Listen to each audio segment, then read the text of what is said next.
안녕하세요. KMI 해외시장 분석센터 황산산입니다.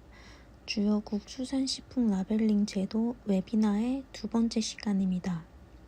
지난 1번 편에 이어 오늘은 중국의 수산식품 라벨링 제도에 대해 알아보려고 합니다. 중국으로 수산식품 수출하고 있는 또는 수출 준비를 하고 있는 업체에 맞는 참고 부탁드립니다.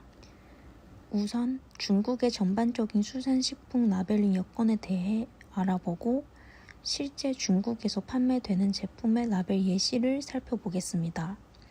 그 다음에 수입 수산물의 포장과 표시 여건에 대해서 소개해드리고 마지막으로 라벨을 표시하실 때의 유의사항에 대해 말씀드리겠습니다.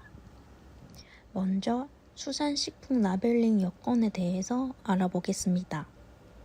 중국에서 판매되는 수산식품은 중국 사전포장식품 라벨링 규정을 준수하여 식품명, 성분 목록, 영양성분 등 8가지 항목을 표시해야 하며 알레르기 유발물질의 경우에는 표시가 권장되고 있습니다. 라벨링 표기사항별로 표시 방법에 대해 예시와 함께 자세히 알아보도록 하겠습니다. 첫 번째로 식품명입니다. 우선 식품명은 식품 라벨에서 가장 잘 보이는 위치에 식품의 고유 속성을 반영하는 명칭으로 표시해야 합니다. 중국 국가표준 등에서 별도로 규정된 명칭이 있는 경우 해당 명칭을 사용해야 합니다.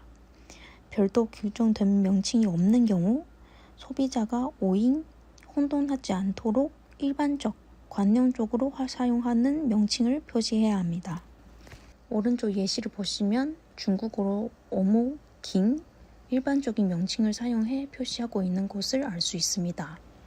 두 번째는 구성 성분입니다. 구성 성분을 작성하실 때는 식품 첨가물을 포함해 식품 제조, 가공에 사용된 원료의 명칭을 준량 기준대로 내림차순으로 작성하셔야 됩니다. 다만 예외적으로 첨가량이 2% 미만인 경우 순서와 상관없이 표시할 수 있습니다. 성분 목록, 원재료와 같은 문구를 재료명 앞에 제목으로 작성해야 되고 원재료명은 식품명 표기법에 따라 구체적인 명칭으로 표시해야 합니다.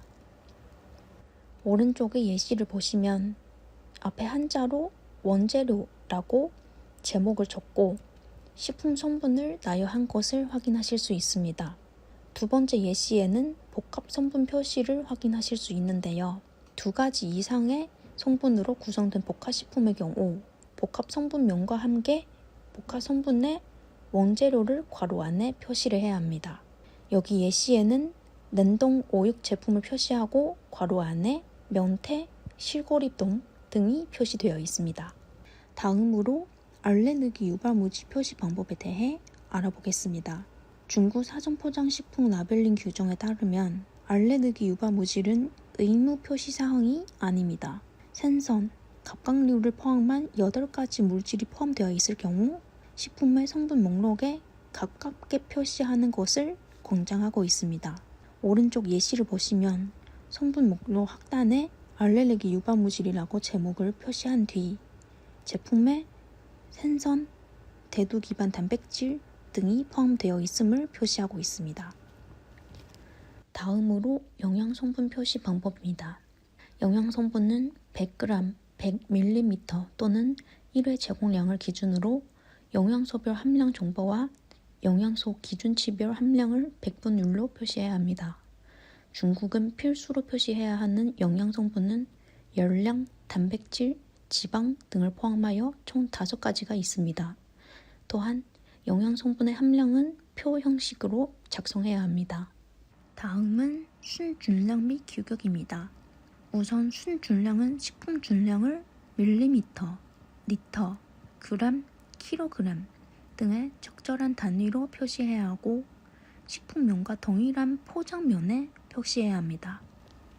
이때 주의해야 할 점은 순준량에 따라 지정된 글자 크기를 준수해야 됩니다. 예를 들어 순준량이 50g 이하인 식품은 최소 2mm의 크기로 글씨를 작성해야 합니다. 6번째 표기사항은 생산 일자 및 품질 보증 기간입니다. 우선 식품의 생산 일자 및 품질 보증 기간은 연, 월, 일 순으로 표시해야 합니다. 일반적으로 연도는 4자리 숫자로, 월과 일은 2자리 숫자로 표시하면 됩니다. 한 가지 주의할 필요가 있는 사항은 스티커 부착, 추가 인쇄나 수정이 불가하다는 점입니다. 다음은 식품 사업자 정보의 표시 방법입니다. 우선 제품에 책임 있는 식품 사업자의 명칭과 주소, 연락처를 표시해야 하는데요. 책임이 있는 식품 사업자란 식품을 제조, 판매하는 사업자 또는 수입업체를 의미합니다. 수입식품의 경우 원산지와 함께 중국 세관에 등록된 대리업체나 수입업체의 정보를 표시해야 합니다. 오른쪽 예시는 제조업체의 명칭과 주소, 그리고 연락처를 표시하고 있습니다. 다음은 보관 조건입니다. 보관 조건, 저장 조건 등의 제목을 표시하고 식품의 적절한 보관 조건을 표시하면 됩니다. 상온 보관, 냉동 보관 등의 지침이나 구체적인 온도를 표시하여 작성할 수 있습니다. 다만 보관 조건의 제목 표시는 의무사항이 아니고 제목 없이 보관 조건만 기재할 수 있습니다. 마지막으로 기타 정보의 표시 방법에 대해 알아보겠습니다. 기타 정보로는 식품 생산 허가 번호, 제품 표준 코드, 유전자 변형 식품, 방사성 조사 식품 등을 표시할 수 있습니다. 여기까지 중국의 식품 라벨링 규정을 바탕으로 라벨링 필수 표시 항목과 표시 방법에 대해서 말씀드렸는데요. 지금은 중국에서 실제 유통되고 있는 수산식품의 라벨 예시를 통해서 앞서 말씀드린 내용을 어떻게 반영이 되어 있는지를 구체적으로 살펴보겠습니다. 화면에 보시는 제품은 중국에서 현재 유통되고 있는 참치캔 제품입니다. 라벨에는 앞서 말씀드린 식품명부터 기타 정보까지 모두 빠짐없이 표시되어 있습니다. 첫 번째 표시 항목, 식품명은 좌측 중앙에서 확인하실 수 있는데요. 중문과 영문으로 참치캔이라고 제품명을 병기하고 있습니다. 두 번째 성분 목록은 우측 상단에 나와 있습니다. 성분 목록 앞에 재료를 나타내는 한자로 제목을 표시했고 참치, 식물성 기름, 물, 소금, 제품 내 함량 비중이 높은 순서대로 성분을 표시했습니다. 세 번째 표시 항목인 알레르기 유발 물질의 경우에는 참치 하나 표시되어 있다고 생각하시면 됩니다. 네 번째 영양 성분도 표시를 했습니다. 이 제품의 경우 열량, 단백질, 지방, 탄수화물, 나트륨이 표시되어 있습니다. 다섯 번째 항목, 순준량과 규격은 제품 우측 중앙에서 확인하실 수 있는데요. 이 제품의 경우 통조림, 고용 제품인 관계로 준량을 나타내는 그램을 사용해 표시했습니다. 순준량을 뜻하는 한자 옆에 적힌 170g이 이 제품의 순준량입니다. 다음으로 생산일자 및 품질 보증 기간입니다. 생산일자와 품질 보증 기간은 모두 표시했고 두 항목 모두 용도는 4자리 숫자로, 월과 일은 2자리 숫자로 표시하고 있습니다. 7번째 항목은 식품 사업자 정보는 우측 하단에 표시되어 있는데요. 이 제품의 경우 중국에서 생산한 제품인 관계로 제조업체의 이름과 주소, 그리고 전화번호가 나와 있는 것을 확인할 수 있습니다. 8번째 항목인 보관 조건은 제품 중앙에 세로 형식으로 표시되어 있습니다. 이 제품은 상온에서 보관하고 개봉 후 가급적 빨리 섭취하는 것을 요구하고 있습니다. 마지막으로 기타 정보의 경우 식품 생산 허가증 번호와 제품 표준 코드 번호가 우측 중앙에 있는 것을 확인하실 수 있습니다. 여기까지 수산식품에 적용하는 라벨링 제도에 대해서 말씀드렸는데요. 다음으로 수입 수산물의 표시 요건에 대해서 알아보겠습니다. 앞서 살펴본 라벨 표시 요건은 가공식품에 적용되는 거라면 지금부터는 수산 원물의 라벨 표시라고 생각하시면 되겠습니다. 2022년부터 중국에서 수입 수산물에 대한 라벨링 규제를 강화했습니다. 중국으로 수입되는 수산물은 지금 보시는 표처럼 내 외부 포장재에서 총 8가지의 항목을 표시하도록 규정하고 있습니다. 이는 모두 중국어로 작성되어야 하며 영어 또는 수출국의 언어와 같이 병기할 수 있습니다. 만약에 소비자용이 아닌 가공 원료의 목적으로 수입한 수산물은 팔레트, 컨테이너 등 독립 포장 단위에 표시하는 것이 허용됩니다. 실제 예시를 통해서 수입 수산물의 포장 표시 요건에 대해서 말씀드리도록 하겠습니다. 지금 보시는 예시는 에콰도르에서 중국으로 수출하는 새우 제품입니다. 8가지 필수 표시 항목이 모두 중국어와 영어 병기 형태로 표시되어 있습니다. 우선 첫 번째 상품명과 항명은 제품 상단에 나타나 있고요. 생산 일자 및 품질 보증 기한은 제품 중앙 부분에 나타나 있습니다. 각각 일, 월, 명, 순으로 작성하였습니다.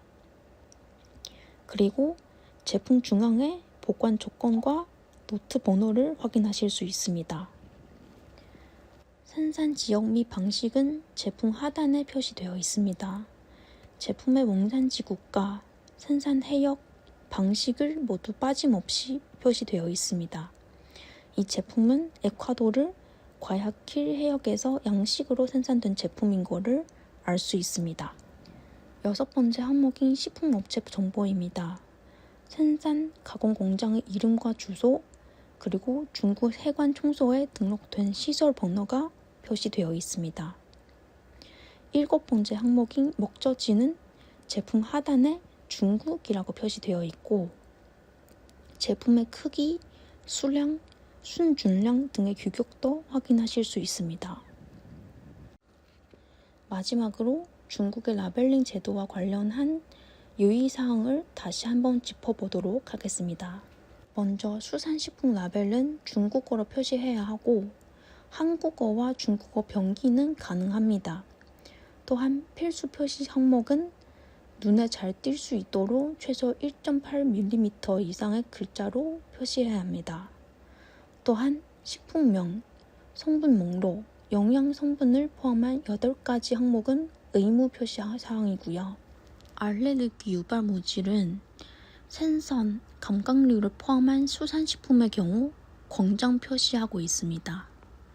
마지막으로 수입 수산물의 경우 내외 포장에서 항명, 생산 지역과 방식, 시설 등록 번호 등 8가지 사항을 표시해야 한다는 점 꼭 기억해 주시길 바랍니다.